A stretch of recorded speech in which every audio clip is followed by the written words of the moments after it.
The New Jersey Devils win streak came to an end, but their winning ways did not, as Jack Hughes and company are taking it to another level.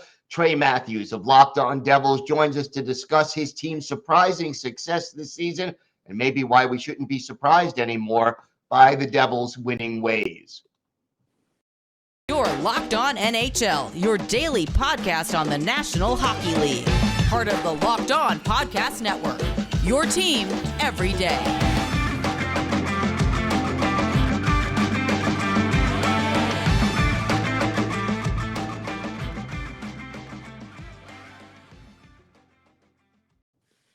And welcome back, everybody, to the Monday edition of the Locked On NHL Podcast. Gil Martin, so glad you could join us today, and thank you for making Locked On NHL your first listen every day. We are free and available on all platforms.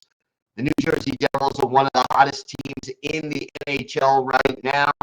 And with us to talk about that and all things Devils, Trey Matthews. And Trey, Jack Hughes, his first career hat trick. This team just keeps finding ways to win. We don't just find ways to win. We're just legitimately that good. So it's not it's not like the Devils are winning, like, with all due respect, it's not like the Devils are winning 1-0 or 2-1, or it's not like it's like fluke victories. They're legitimately thrashing the competition, and the scoreboard shows it the last time they played the Washington Capitals, coming out victorious by a score of 5-1. And you're right, Jack Hughes getting his first career hat trick, that was huge, but I want to focus more on how Jack Hughes gets those goals, because it seems like his precision, his location, just the timing of just finding the back of the net. Jack Hughes, he is just amazing, and he has arrived now. So the former first overall pick is finally trying to show the league why he's a superstar, and why, out of his buddies Cole Caulfield and Trevor Zegras, why he is the best one of them all. He has taken it to another level this season, and it's great to see. You know, one of the things, there are many that impressed me about the Devils, they lose, the winning streak comes to an end in controversial fashion against Toronto, and yet it doesn't seem to bother them. They bounce back quickly, get back on the winning track, and I think that shows a lot of maturity for this team. Talk to me a little bit about that. So it's funny you mentioned that, because I recently had a credentialed New Jersey Devils writer appear on my show. Her name is Christy Flannery. She covers the New Jersey Devils for the Hockey Writers. And she basically says inside the locker room, the Devils are never too high on themselves after a victory, and they're never too low on themselves after a loss. And that game against the Toronto Maple Leafs, you said, in controversial fashion, is an understatement. Having 3 goals waved off, Murray basically should have been given a delay of game penalty for knocking the net purposely to try to get a whistle blown or just a pause of action. So in controversial fashion, like you just said, is definitely an understatement. But this team is different, because you start to see some of the leadership just break out a little bit. So it might not show in the score sheet, but someone like Brendan Smith, he is very valuable towards the Devils roster because of what he does in the locker room. I know Andre Palat's been sidelined since early on this season. He had groin surgery, but I still don't doubt that he has some sort of voice in that locker room, and is just communicating with the team one way or another, whether that's in practice, whether that's behind the scenes somewhere, outside the rink, whatever the case might be. So it's just the veteran leadership just coming together. Nico Hischier, he's a lot more polished. Jack Hughes is starting to control his energy just a little bit more. Jesper Bratt is still one of the more underrated players in the NHL in my eyes, but he's starting to show everyone what he's capable of. But I want to give a shout out to Vitek Vanecek, because Vitek Vanecek has exceeded my expectations. Now, do I think he could possibly win the Vezina Trophy? Absolutely not. It would be very unlikely, and it would be a very uphill battle for him. And it would probably be the most like, wait, where did he come from? Vezina Trophy winner in recent memory. But Vitek Vanecek is one of the reasons why the New Jersey Devils are in the position that they're currently in. So it's just a great team effort. So whether it's on the defensive side of things with Dougie Hamilton, Jonas Siegenthaler, or John Marino, Ryan Graves, whatever the case might be, or on the offensive side of things, our baby big 3 in Nico Hischier, at the helm of it, Jack Hughes, Jesper Bratt, and then for goaltending, Vitek Vanecek and Lindy Ruff.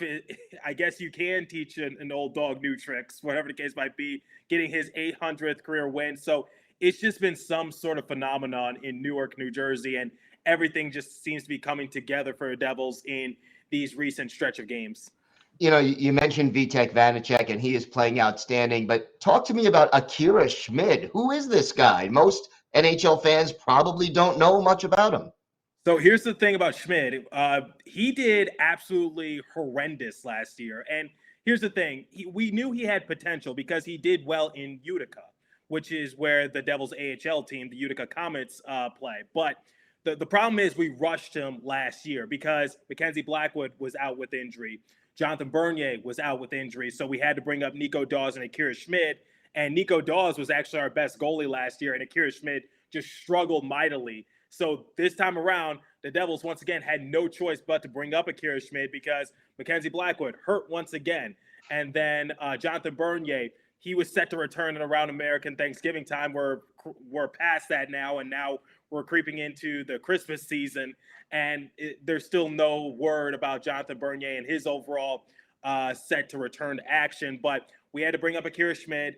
And I'll admit, I was a little hesitant about it because I'm just like, oh, here we go again. We're rushing him back up. He's not going to showcase anything. It's going to be a disaster. The New Jersey Devils, they probably should look for a trade or maybe look for someone in the buyout market, just somebody, because I was worried that Akira Schmid was going to repeat what he did last year. But if you don't know who Akira Schmid is, you know what? You're not alone in that regards. But he has surprised me, similar to Vitek Vanacek. And Akira Schmid is right now making a case for himself as to why maybe it should be him and Vitek Vanacek moving forward. And it really does raise the overall question. What's going to happen when both Mackenzie Blackwood and Jonathan Bernier return from being injured? Like, how's this situation going to work? Because I think Vitek Vanacek, I think he solidified the starting position. Now, how's it going to work behind him? If I had to make a guess, I'd say that Mackenzie Blackwood, he's the veteran out of all those goalies. He's been around the team the longest. So I still think as long as he's under contract with the Devils, as long as he's wearing a Devils sweater, he will have a role with the Devils at either as a starter or a backup. So Mackenzie Blackwood's going to get that backup role as soon as he returns from injury. And then for Akira Schmid, unfortunately, despite what he's been doing, I think you have to play out Jonathan Bernier. But like I said, this is like best case scenario. I don't know what Jonathan Bernier's situation is, but if Jonathan Bernier were to hypothetically come back this season, you might have to play out the rest of his contract, which is just this season. Let Akira Schmid go back down to Utica, just continue to grow, develop, and blossom down there, and he'll be even more ready come next year. But Akira Schmid, exceeded my expectations, didn't do too well last year, but he's making a legitimate case for himself as to why he should be the backup goalie for the Devils going forward. He is playing lights out. The one area that perhaps the Devils have struggled at over the course of the season is the power play. I hate to nitpick, but it's maybe the only negative thing you could say about this team right now, the inconsistency with the extra attacker. What's happening there? Okay, it's just basically what I've been saying the entirety of this season. Their execution is not there. Their game planning is there. So when I'm seeing the power play, especially with the first unit out there, I'm seeing that the Devils are creating those decent looks for themselves, but they're just not capitalizing on them. Now, there's been a couple times this season where the power play has indeed come up clutch for the Devils. So something that comes to mind is that they were in the power play situation in an overtime victory against the Ottawa Senators.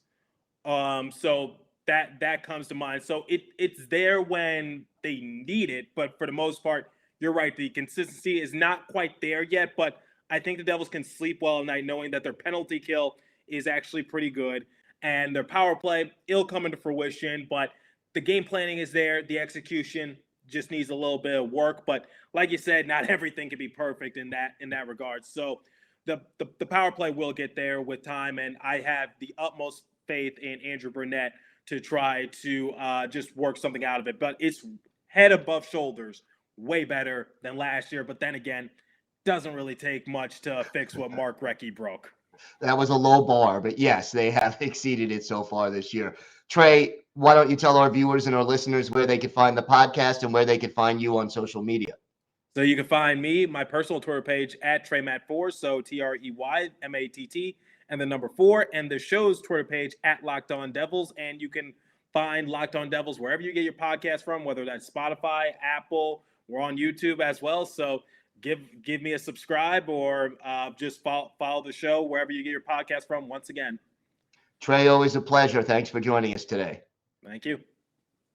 Today's episode is brought to you by your friends at BetOnline. BetOnline.net is your #1 source for sports betting info, stats, news, and analysis. Get the latest odds and trends for every professional and amateur league out there, from football to basketball to World Cup soccer and esports.